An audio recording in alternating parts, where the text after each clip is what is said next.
Welcome to Dungeon Master Talk, the podcast for Dungeon Masters by Dungeon Masters. I am Dungeon Master Kyle, and with me today, as always, is... Dungeon Master Shay. Kyle, how you doing, man? I'm doing pretty good. How about yourself, Shay? I'm doing pretty good, man. Hey, this is episode 22, man.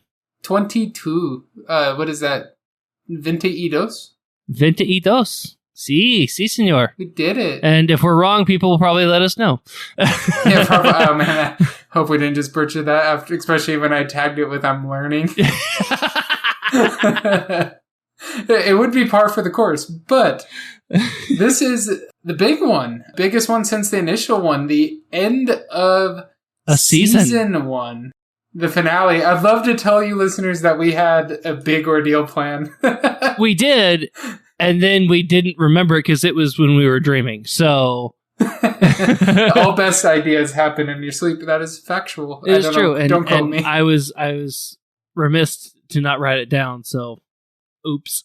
Of course, we do have a plan. We're going to kind of recap season 1 a little bit, talk about our favorite episodes, maybe expand upon them. Shay, you even had a question that you might ask, depending. Yes. Or we'll save it for the future. Then we'll give y'all kind of like a mini teaser for season 2, the sequel, Electric Boogaloo, as all season 2s are named in my headcanon. But Aunt Jemima, and I found Aunt Jemima. She is in season 2. That's what happened. She might be. She probably is. If you don't know who Aunt Jemima is, then come back for season 2 in a couple of months. And you might get to learn. I'm not going to say guaranteed that you'll get to learn, because I don't know how to introduce this all-powerful character and still get to be a co-host. She'll come out of fiction and replace me. I'd listen to that, though. That'd be a great podcast. Before we get too carried away, thank you so much for joining us. Thank you so much for being with us these last 21 episodes. We have just super appreciated you being with us each and every other week when we drop a new episode. This podcast has just been a real fun project for us. Yep. We really didn't know what to expect. We are D&D enthusiasts. We're not the most knowledgeable, but we are learning and we are trying to get better every week that we get on here and talk to you guys about anything D&D related. And first of all, I want to give a shout out to our families for putting up with us in the recording time. Thank you guys so much. We love you. And thank you so much for letting us let our freak flag fly during recording episodes to make this possible. And thank you to everybody who has been downloading either on a one-time basis or a consistent basis. We thank you so much for some of the feedback that you guys have given us, the reviews, and some of the emails that we've gotten from you guys. We just super really appreciate that you've done that. If you haven't done any of that and you feel led to, we would love to have you subscribe to us on your favorite platform of choice, Spotify, Apple Podcasts, Google Podcasts, wherever you find us. We would just super appreciate to have you at our table. And also, if you feel led to, reach out to us on the social medias, and we'll get to that at the end of the episode, how you can get a hold of us that way. But again, we just super appreciate you being here. So Kyle, if you had to pick 3 episodes that were your favorite, what would those 3 episodes be? Let's start with that. You're going to make me choose 3? I am, because you can't pick 1 and 5 is a little overboard. So pick 3, my lord. Pick 3. 4 is right out. 1, 2, 5. 3, my lord. 3. No, we got to stop before we get in trouble. We're going to just fully plagiarize that movie across our seasons. We've butchered it pretty bad, so. Season 2 goals. Rip off movies a little less. Said everyone ever. So there goes my plan for season 2. Well, back to the drawing board. Yeah, so 3. Okay. Honestly, and I know this is the cop-out thing, I did enjoy every episode, so I'm going to get that out of the way, the cop-out co-host answer. Where No. Your actual top 3. Yep, I am gonna pick 3. I am gonna pick 3. I promise. I'm not gonna get out of it. That would be it'd be in recorded history for all eternity that I didn't do it. I'd never be able to deny it. So that's probably the main reason. Not in any order, because I'll have to decide the order of them. I wouldn't worry about order, just... Yep, so probably, I really, really loved Session 0 conversation, because I feel like Session 0 is just vitally important. The improv episode, I feel like we did a good job of trying to capture that improv feel. That was totally intentional. And then Is it okay to TPK? I think those were my top 3. I can get the number off of those offhand, so that's 16, 10, and 3.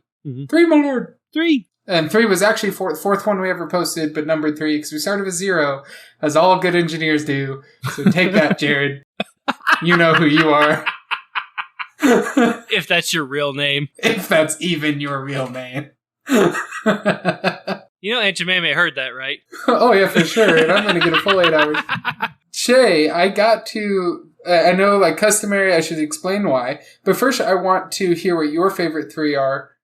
And then we can get into, like, our virtual gladiatorial combat to determine who was right about their 3 personal choices. Well, Kyle, if there is such a real thing as a right answer in this. Oh, there is, and I'm right. You're right. Okay. You know, I actually enjoy, especially when talking with DMs, I kind of enjoy the tough questions. Mm-hmm. I like those. So session 0 is one because that's where you get your awkward, tough questions out of the way. Yep. I do like and this sounds weird to say, but I like the problem players, like, because everything is so individualized and case by case. And then also the house rules probably were my top 3 because house rules are specific to your house, to your players.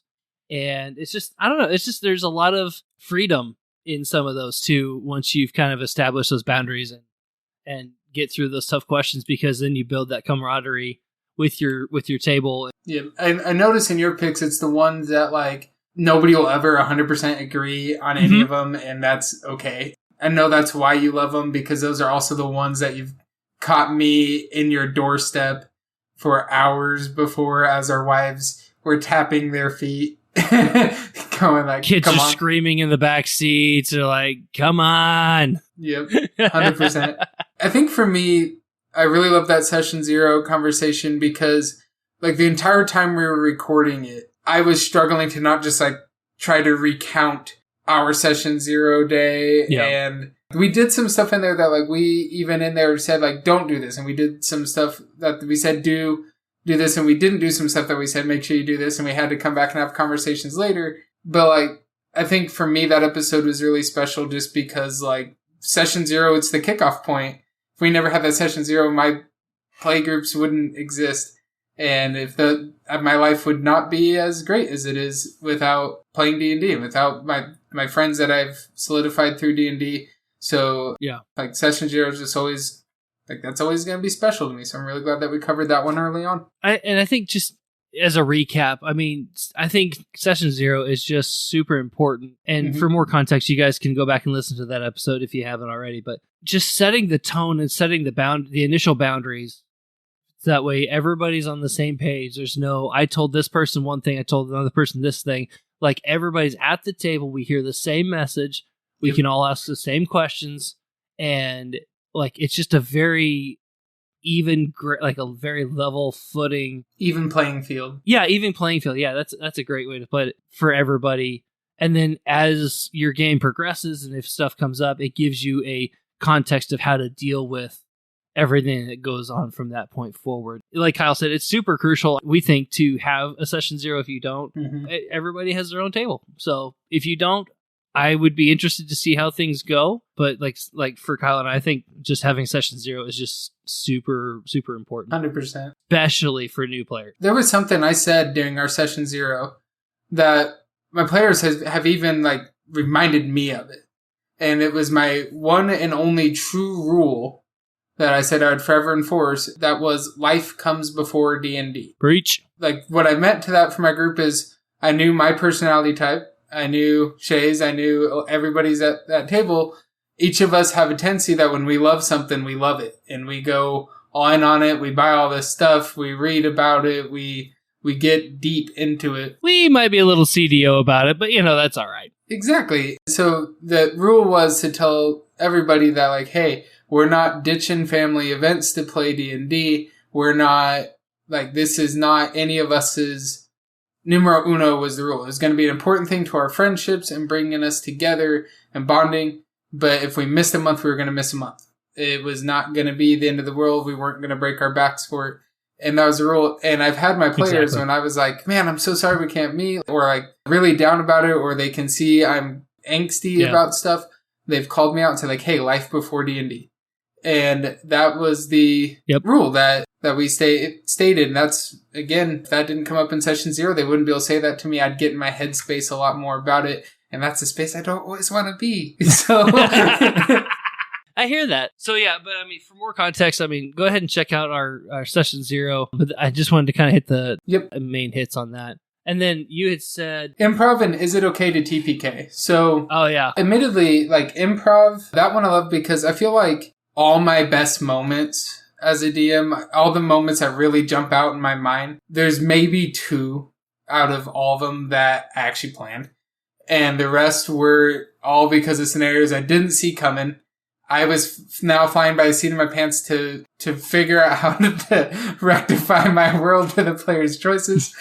And, so I kid you not, listeners, I once spent hours, legit hours, writing for this character. I was going to have him come in, kind of like be in front of everyone, mock him, get away, be a reoccurring bad guy, big plans. Like, now that... Are you sure this wasn't Cade? No, this wasn't Cade. You guys haven't killed Cade. This guy you killed. Legitimately, I can say this now because it won't work now because he's dead. He was my planned final boss for like when we were going to end it all. And instead, yes! 3 natty 20s later, in a very persistent party, they kill him because, like, after he got shot natty 20 by the archer, after he got, it was a very near natty 20 from our wizard to do significant damage, and it was max damage off that roll. And then our rogue rolled a natural 20, got him with his dagger, and near max damage that roll. And then Shay got him in a snare trap, and they hit him again. I was just like, I was like, clearly the dice have decided, no. This guy doesn't get to They win. have spoken. Yeah, it was not my plan at all. I had to... So here's the great thing about DM planning, and I know I've said this and everything, I didn't throw it away. It's been reused, twisted to work, but everything, like, the specifics of that character, absolutely trash can, because very clearly it wasn't meant to be. Aspects of him, his personality, that type of stuff, it's just going to get recycled or has been already. Story beats just changed up to work, but man, like, the most single session sit down writing for character of all time for me, and he dies on his introductory day. So I think that's why improv is huge for me, is because, like, again, I feel like my finest moments, not because I'm a great improver, I think it's more credit to my play group for investing in suspending belief well. Those are my fondest memories. And then TPKs. Why TPKs? So I think it's because that's one where you and I finally did what we said we were going to do in episode 0, and we disagreed. And so that's why I liked it. Because I legitimately, at one point, making all these episodes, I was like, crap, we promised everyone that we would disagree. And we haven't. Well, we didn't promise that we would fully agree. Right. That was the thing. We promised we wouldn't always necessarily fully agree. And there was probably going to be things that we didn't agree on. That's fair. But I like that one because we did disagree some. It was good. That's true. We were able to talk to each other. I think at the end of it, we both saw the other's points. I don't think either one of us changed how we DM'd off of it. But actually, I did. Really? I did. I basically resoluted at that point to do away with my... Oh, wait, no, TPKs. Sorry, I was thinking about Friendly Fire. That part of it I changed. But TPKs, no. Yep. Oops. Yeah, I think for me, it didn't really change. It just made it more, like, solidified in me the importance of it being, does it make sense for the story? And also kind of then following that discussion, trusting the dice more. I feel like the dice always have the right answers, oddly enough. And so if the dice is going to one-shot somebody out of a fight, I'm going to accept that that's what the dice did. Like, okay, there was a moment in my last play session, I don't know if I highlighted this enough in the last discussion. It was a 1v1 between one of my players and a fictional fighter. And legitimately at the start of it, no rolls were going good. And this was a fight that I didn't plan on having happen. He kind of asked for it, went looking for a fight type deal. Mm-hmm. Then I suddenly had a really good roll, and I hit him for a lot of damage.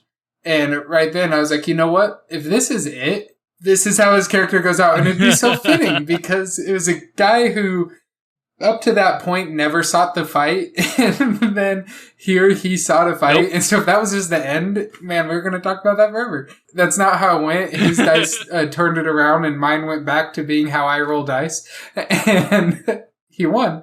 Yeah, and it's still a great story. Like, in that moment when I had that one good roll and I hit him for a ton, I was like, yeah, if this is it, this is it. Like, yeah, I got him. And then he starts fighting I back. rolled like 4. It was like 7, 11, 5. I was like, I'm so sad. Well, I kept trading out the dice too because I was like, that one's not working. That one's not working. And it's like, I think it's me. All right. So then we kind of covered like the high level why for you. Obviously, you like where it's stuff that people can have different opinions on. Mm-hmm. So why, like yours were session 0, problem players, and house rules. You want to go deeper into why on those? We'll just start with house rules because the fact that Dungeons and Dragons is a global game and yet it's a very kitchen table game. By that I mean like D&D is globally recognized and it's a household name, and you have a lot of people that know a lot about that game, and there's a bunch of content that's always being created for this game, whether it's, in different systems or whatever. But the lore and stuff, it's still there. It's always going to be there. But the fact that DMG, the Dungeon Master Guide, and the PHB, the Player's Handbook, basically come out and tell you, here's basically the groundwork. Yep. Go make it your own and have fun. And so there is so much interpretation, and it's even interpretation to the point where it will drive rules lawyers nuts. Yep. Because that's not what the book says. And as the DM, you're like, I am God. Stop it. And run. Just take your 47 hit points of damage and die. I mean, I'm kidding. Don't do that. We allowed hold person on a monster. We did. Invalidated the whole monster. Like, there's a whole nother spell. Granted, we realized it after the fact. Yeah, and we'll never do it again. We learned. But it was retconned, and Kyle, the DM, said, okay. We didn't retcon it. We just said, nope, it was fine that one time. Sorry, yeah. I mean, we didn't go back and change it is what I meant. Yep. I mean, but the fact that Kyle and I roll critical hits differently. Yep. I think you and I do. I think there's one other one that we did differently in that. I don't remember exactly what it was off the top of my head. I'm fast and loose with inspiration dice. Oh, yeah. If a player makes me laugh. It's true. Like, if you make me laugh, a deep gut laugh, and you don't have an inspiration dice, you're going to have an inspiration dice. And it's not uncommon for you to have more than one inspiration die, and that's fine. Yeah, I'll give automatic reloads to it, which the rules say you can have one. And I'm like, nope, you already had one, and you did really good, or you made me really laugh, have an auto refill. I've even had games where inspiration dice were treated like the old school action points in older editions, where it's basically an automatic reroll per day, and you get one new one per day or milestone. Yep. So you have those, and I think it's just one of those things where the more personal you can make the game, the better your table is going to be in the long run, because it is so personable, it's customizable, and it's your game. It's your game. It's the player's game. Like, y'all are a unit. Like, my group is a unit. Kyle and I's game is a unit. The game that Kyle runs outside of this is its own unit. None of those 3 games, each game could run the exact same pre-gen and have 3 different results. Yep. That's the magic of it. Well, another house rule I have that I don't think I mentioned on the house rules thing, my party levels together. Yes, I do that too. So I don't have them level individually. I've been thinking long and hard about it. I think for my other group, I'm not going to do that. I think I'll let them level individually. Just give it a go. Like, challenge myself a little bit there, but see what I like better. Yeah, I'm kind of curious to see how that goes. Yeah, the reason I did it for this main group is main's not the right word, but the big group, my original group. We're the oldest child for you, so we're kind of the test child. And so then the second child, when that one comes, you're like, yeah, whatever. No, they're really important to me. But this one, it's such a big group. Yeah. And we have the absence rule and all that stuff. Whereas this other group that I'm DMing, it's much smaller. So if one person's missing, well, a quarter of the party's not there. So we're not going to. Yeah. With the absence rule, my thought was just, well, I don't want, if like one person attends every session, they get guaranteed XP. Yeah. They're going to become like the main character. Pretty much. And I didn't want that.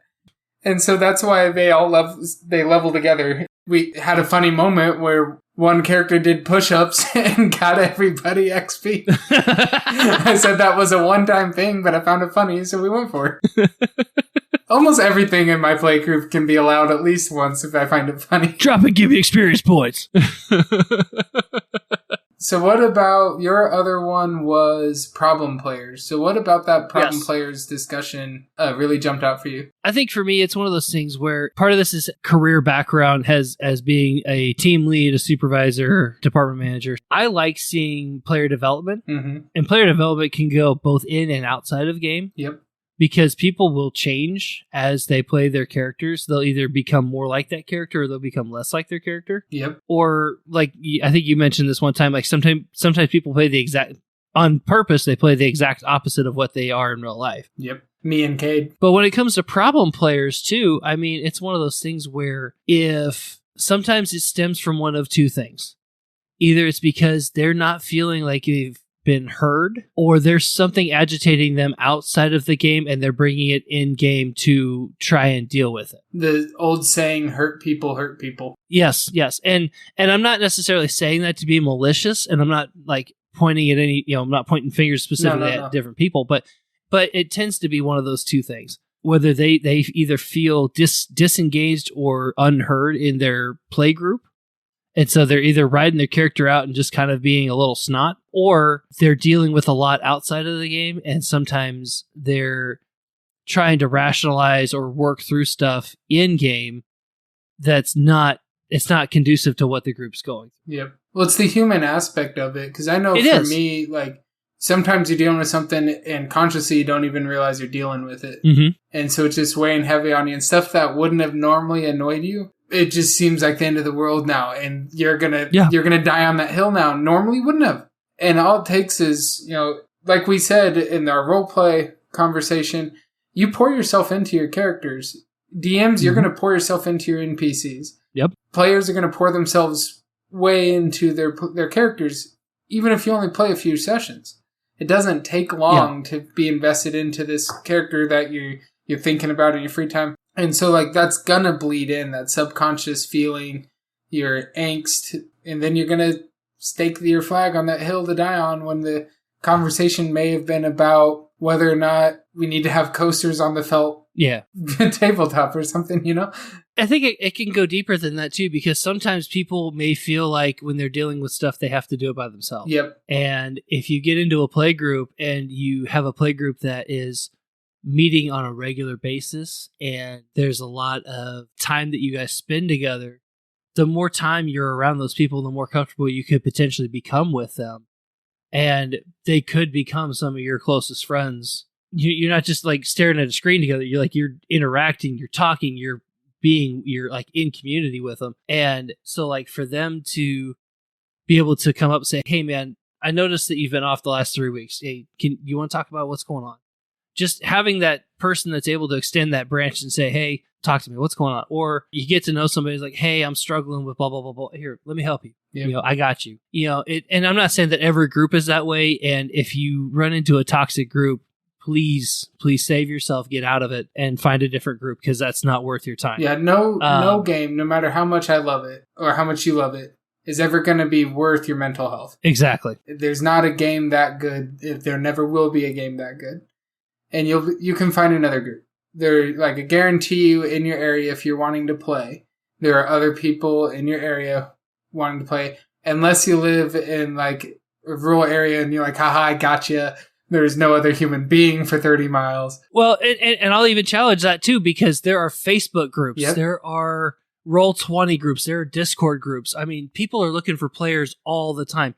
And if you're a player that's looking for a group and you're having a real hard time finding a group, start a game, and I guarantee you within 3 days you'll have a full group. Yep. Because people are wanting to play. Yep. I know, like, it's going to be a really rare thing for people to say this on the internet, but look out on the Reddit. There's people talking about it on there all the time. There's a zillion Discord groups. There's a bunch of Facebook pages. If you're brand new to it and you're like, I want to play because I've listened to some live plays, I found this podcast, I want to play now. There's even Facebook groups for brand new players. And Yes. there's new people joining those groups every day. I am an introvert, so I'm going to be the first to admit joining those groups is hard for me. Like, it's an anxiety, stressful moment. So know that you're not alone in that. Yeah. Even like, well, Shay and I had been talking D&D for a long time, even though I hadn't played in years. Yeah. One of my other friends was like, hey, I've been listening to stuff. I really want to play, man. And I was like, yeah, I'd love to play too. Yeah, hey, I know a guy. Honestly, I didn't even say that at that time. Like, he went home. I was sitting on the couch and I was like, wait a second. We could play. I was like, why is it? And for a minute in my head, it's like, yeah, I would love to play in the World Series. I was like, wait, it's not that hard.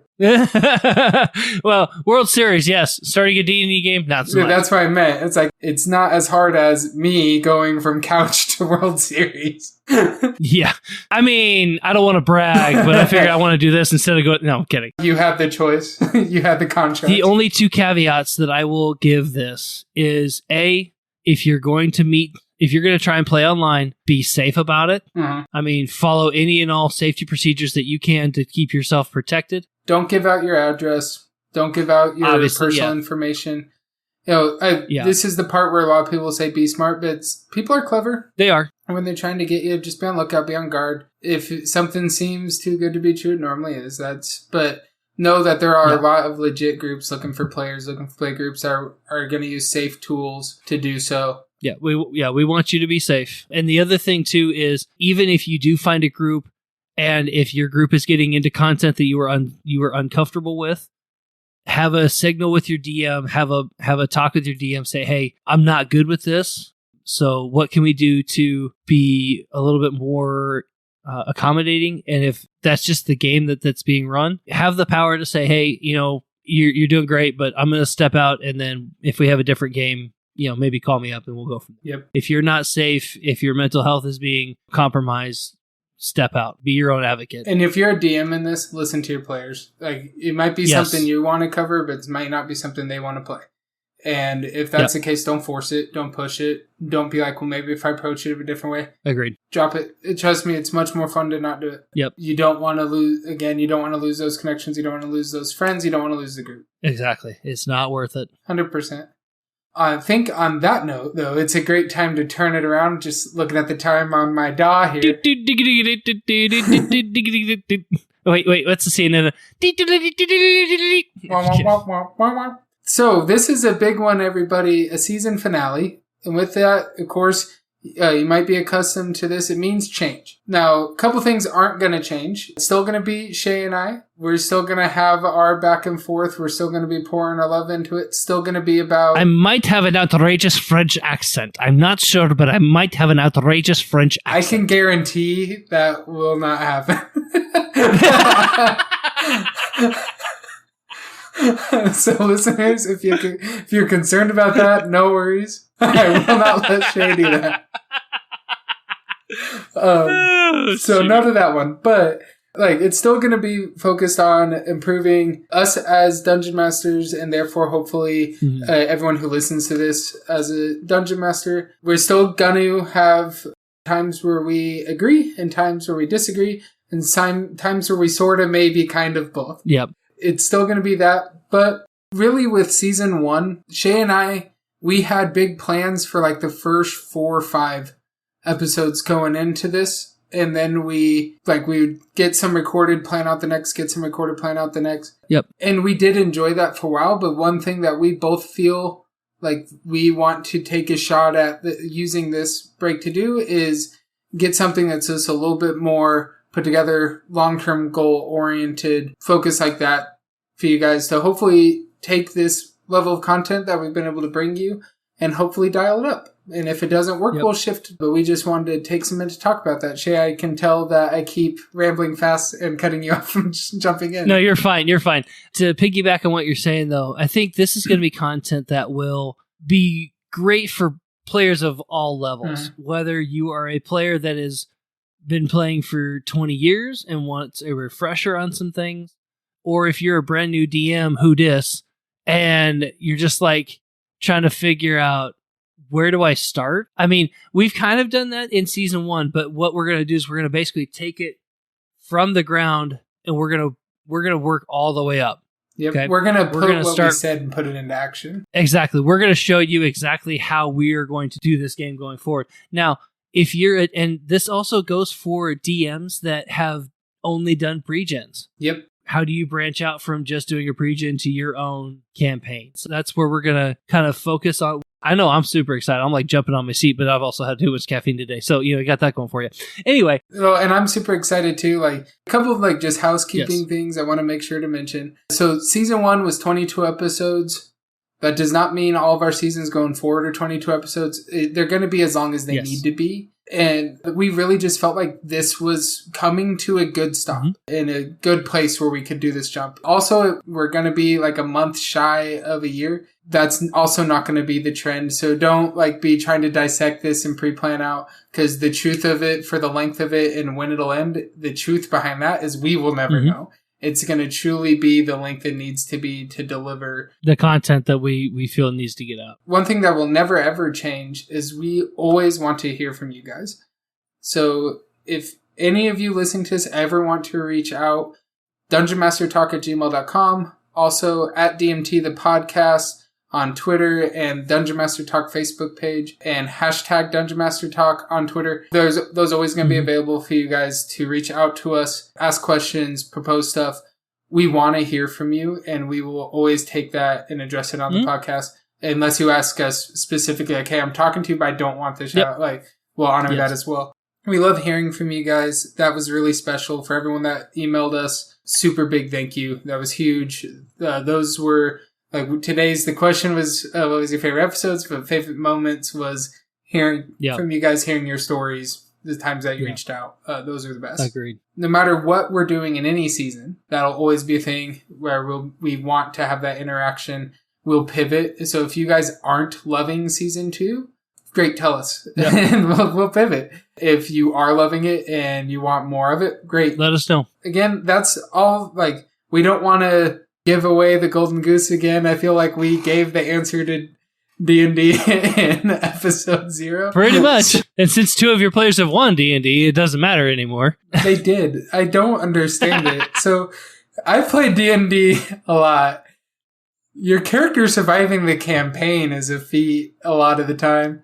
But getting a family, money, land, a home. I mean, sweet tea on the back porch, it doesn't get much better than that. Yeah, and both of them did it pretty quick too. Like most of the time, that's like years. That's kind of like, you just won D&D, congrats. The rest of us are playing for 3rd. Well, we'll catch you guys at level 20. See you later, bye! Yeah, that legit happened. Can't wait to tell you guys more about that. Yeah, my mind is broken. But that will never change. I feel like we're very much still in search of the question, but we've already given the answer, and we're going to keep that feel alive. First of all, the answer is 42. Yes. We just haven't figured out what the question is. That's why we're running the simulation. Until you guys can find out what the question is, for all of us here at DMT, I am Shay. I'm Kyle. And we'll see you next time on Dungeon Master Talk. Bye, guys.